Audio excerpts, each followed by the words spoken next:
Cioè il numero di positività e anche l'incidenza di nuovi positivi sta calando in maniera sensibile. Anche per la prima volta abbiamo un'evidenza nell'ambito delle scuole che nel momento di peggior diciamo così, aumento esponenziale si avevano anche fino a 200 classi in più al giorno, ora abbiamo una media di 20 classi. I contagi sembrano finalmente calare, ma l'Ulstra è serenissima e comunque pronta ad affrontare eventuali nuove emergenze.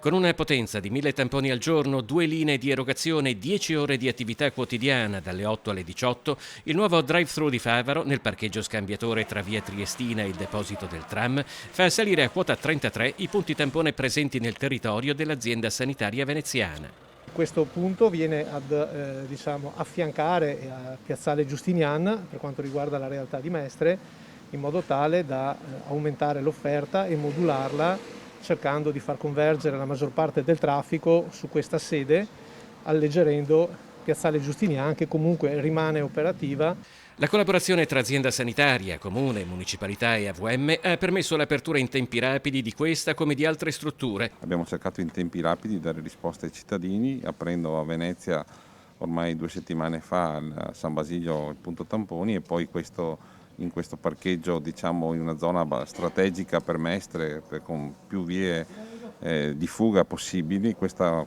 struttura.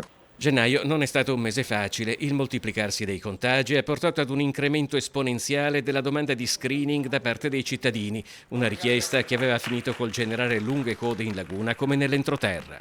Si archiviano delle settimane difficili in termini di pressione sulle strutture che gestivano i tamponi nel nostro territorio, con l'apertura di nuove strutture sia in centro storico sia in terraferma. Questo ha consentito di evitare le code e di ridurre al minimo i disagi per i cittadini, evitando anche situazioni di blocco del traffico che a Piazzale Giustiniani invece si venivano a creare.